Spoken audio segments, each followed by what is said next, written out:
Hello মানুষ, উচ্চশিক্ষার্থী কিংবা শিক্ষার উদ্দেশ্যে এক দেশ থেকে অন্য দেশে যাওয়ার যে প্রবণতা মানুষের, সেটি হাজার বছরের। এবং সেই ধারাবাহিকতায় আমরা প্রতি বছর দেখি যে বাংলাদেশ থেকেও অনেক শিক্ষার্থী বিভিন্ন দেশে পড়াশোনা করতে বেরিয়ে যায়। এবং এর মধ্যে এরকম একটি দেশ হচ্ছে উত্তর আমেরিকার দেশ ক্যানাডা। ক্যানাডাতে যারা উচ্চশিক্ষার্থী আসেন অথবা বিশ্ববিদ্যালয় পর্যায়ে শিক্ষা নিতে আসেন, তাদের মধ্যে অনেক সাফল্যের গল্প যেমন রয়েছে, আবার সাফল্য অর্জন হয়নি এরকম গল্প রয়েছে। তো প্রবাসে যখন, বিশেষত ক্যানাডায় যখন বাংলাদেশ থেকে শিক্ষার্থীরা আসেন, তারা কী ধরনের গল্পের মুখোমুখি হন কিংবা কী ধরনের পরিস্থিতির মুখোমুখি হন, সেটি অনেকেরই জানার আগ্রহ। তো এই বিষয়ে আমরা আজকে আলোচনা করব। আলোচনা করার জন্য আমাদের সঙ্গে রয়েছেন সমাজকর্মী জনাব মুস্তফা আকন্দ। উনি যেহেতু সমাজের বিভিন্ন সংগঠনের সঙ্গে কাজ করেন, তো পেশাগত কারণেই দেখা যায় যে অনেক প্রবাসী ছাত্র কিংবা বাংলাদেশি ছাত্র যারা ইন্টারন্যাশনাল স্টুডেন্ট হিসেবে এসেছে কানাডায়, তারা অনেক সমস্যা নিয়ে যোগাযোগ করেন এর সঙ্গে।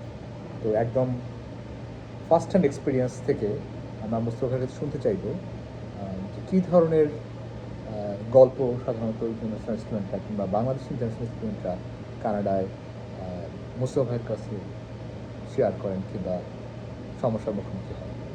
মুস্তফা ভাই, আপনাকে স্বাগতম আমাদের হ্যালো মানুষ অনুষ্ঠানে। আপনি কি আপনার অভিজ্ঞতা থেকে দর্শকদের বলবেন যে যখন প্রবাসী বাংলাদেশি ছাত্রছাত্রীরা কানাডায় পড়তে আসে, কোনো বিশেষ পরিস্থিতির মুখোমুখি হলে হয়তো আপনাদের সঙ্গে যোগাযোগ করে, আপনাদের অর্গানাইজেশনের সঙ্গে, সেটা কী ধরনের বিশেষ পরিস্থিতি হয় সাধারণত? কয়েকটি উদাহরণ। ধন্যবাদ ডক্টর মাহতাব। এটা খুব একটা ইম্পর্ট্যান্ট একটা ইস্যু, বিশেষ করে বিগত বছরগুলোতে।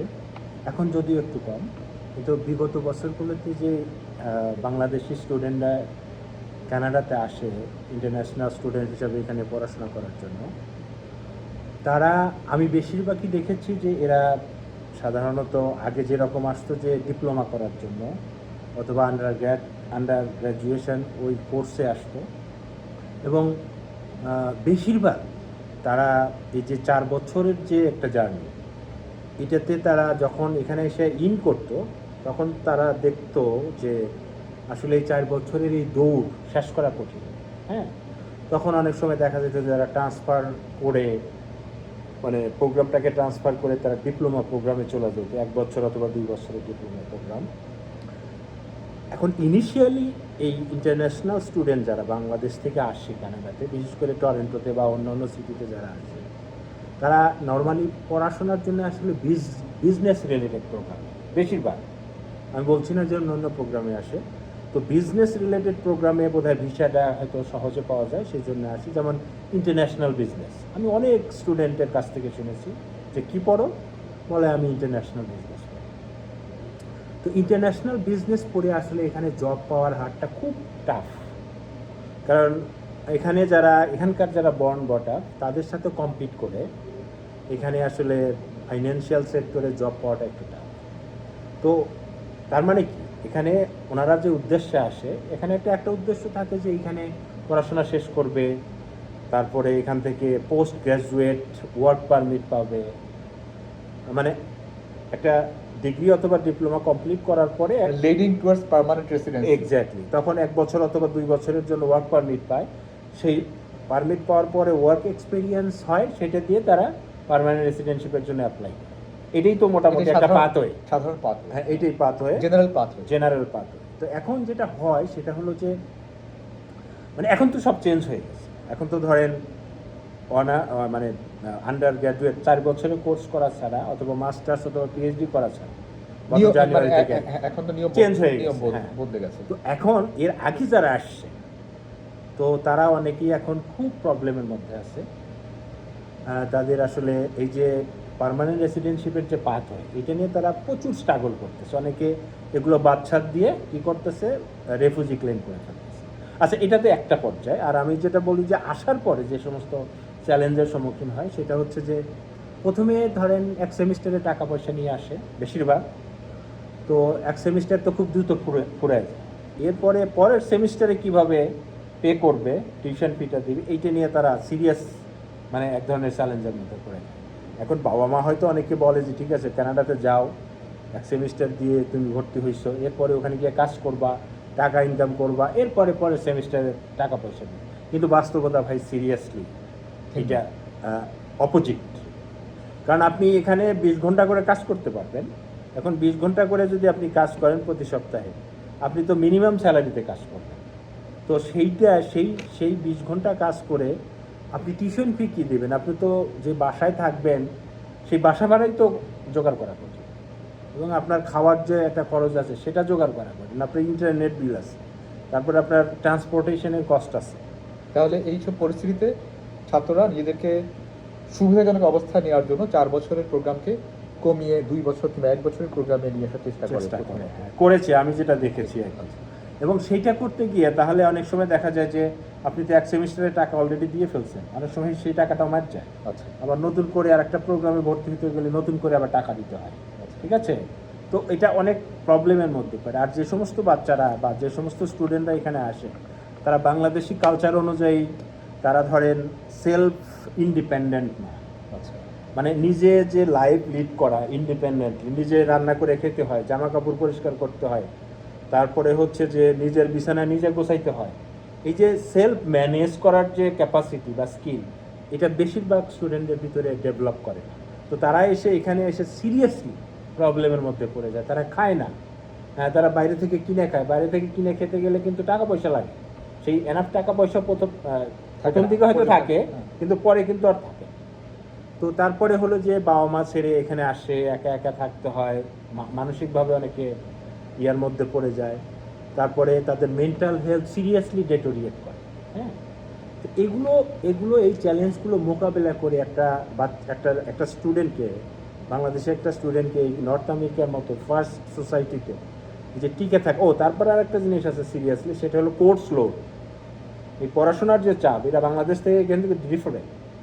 তো সেই লোড প্লাস পার্সোনাল যে ম্যানেজ করার যে লোড প্লাস টাকা পয়সার ক্রাইসিস, যা এখন তো জবও পাওয়া যায়। আচ্ছা, সব কিছু মিলে ধন্যবাদ মোস্তফা ভাই। আপনি কি একটু উদাহরণ দিয়ে বুঝাতে পারবেন যে কি কোনো একটি ছাত্রের কিংবা ছাত্রীর কোনো বিশেষ সমস্যা আপনাকে বলেছিল তো এই ধরনের হয়েছে, কোনো বিশেষ ধরনের একটু উদাহরণ? আচ্ছা, আমার কাছে অনেকগুলো উদাহরণ আছে যারা ড্রপ আউট হয়ে গেছে। হ্যাঁ, তো এখন আমাদের কাছে বিশেষ করে আমি তো একটা অর্গানাইজেশনে কাজ করি, Bengali information and employment services.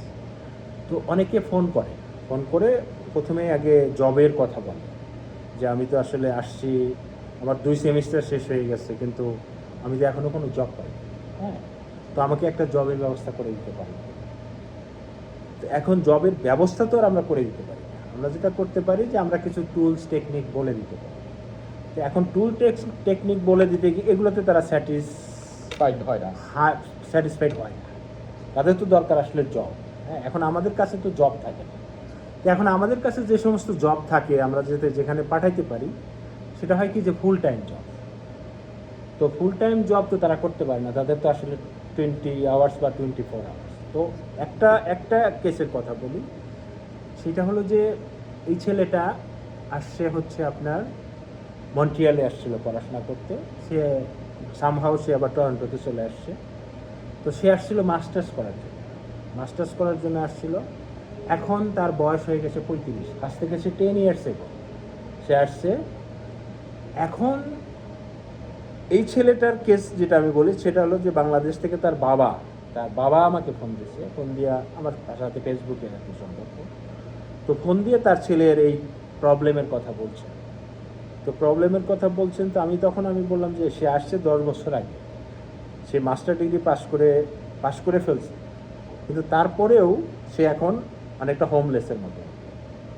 তো পরবর্তীতে ওনাকে যেটা আমি পরামর্শ দিলাম যে আপনার ছেলের সাথে আমার কথা বলতে হবে, আপনার ছেলের সাথে যদি কথা বলতে পারি তাহলে আমি হয়তো প্রবলেমটা আইডেন্টিফাই করার পরে আমি হয়তো তাকে কিছু সাজেশন দিতে পারি। পরে সেই ছেলে ফোন করছে আমাকে, ফোন করার পরে যেটা আমি বুঝতে পারলাম সেই ছেলে আসলে সিরিয়াসলি অ্যাডিক্টেড। কেন সে অ্যাডিক্টেড? সে আসলে ফাইনালি স্বীকার করলো যে আসলে সে মাস্টার ডিগ্রি পাস করে না, সে যেটা বলেছে তার বাবা তার প্যারেন্টসদের কাছে সে মিথ্যা কথা বলেছে, হ্যাঁ। মানে ফাইনালি যেটা বোঝা গেল। তো তখন আমি বললাম যে কেন, কি হয়েছিল?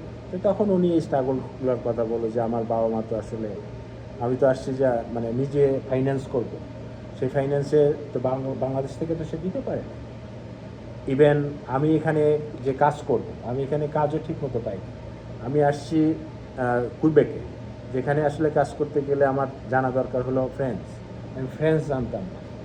তো একটা পর্যায়ে গিয়ে আমি আসলে আর ওই পড়াশোনা কন্টিনিউ করতে পারি, এবং এই টেনশানে আমি এক ধরনের ড্রাগ নেওয়া শুরু করি, এবং ড্রাগ নেওয়ার পরে আমি কয়েকবার হোমলেস হয়ে গেছি। আমি শেল্টারে থেকেছি, কিন্তু এটা বাবা মাকে আমি জানাই না, মানে তাদের কাছে আমি এটা বলতে পারি না, হ্যাঁ। এই ছেলেটা আমার কাছে স্বীকার করে। এরকম আরও কিছু কেস আছে যে ছেলে মেয়েগুলো এরকম চাপিয়ে পড়ে মানে কমপ্লিট তো করতেই পারে না, মানে কোর্স তো কমপ্লিট করতেই পারে না, এখন সে যে বাংলাদেশে ফেরত যাবে সেই পরিস্থিতিটা। ধন্যবাদ মুস্তফা ভাই, আমরা আপনার গুরুত্বপূর্ণ একটা অভিজ্ঞতা দর্শকদের সঙ্গে ভাগ করে নেওয়ার জন্য। সুপ্রিয় দর্শক, আমরা আজকে দু একটি গল্পের কথা শুনলাম, ঘটনার কথা শুনলাম, একটু দুঃখজনক, কিন্তু পজিটিভও কিন্তু আছে, পজিটিভ স্টোরিও আছে। কিন্তু একই সঙ্গে এটা বলে রাখা ভালো, দুঃখের সঙ্গে সঙ্গে অনেক সুখের গল্পও রয়েছে। তো আমরা আশা করব আমাদের বেশিরভাগ গল্পগুলোই সুখের হবে। আগামী পর্বে আমরা হ্যালো মানুষের আগামী পর্বে আমরা কথা বলবো যে কানাডায় যে অভিবাসী বাঙালিরা, তাদের দ্বিতীয় প্রজন্ম যখন পড়াশোনা করতে বিশ্ববিদ্যালয়ে যায় কিংবা পড়াশোনায় করতে যখন শিক্ষা প্রতিষ্ঠানে যায়, তারা কিছু ধরনের সুযোগ সুবিধা অথবা অসুবিধার মুখোমুখি হয় সেই বিষয়ে। ততক্ষণ পর্যন্ত সবাই ভালো থাকবেন, সবাইকে ধন্যবাদ। ধন্যবাদ।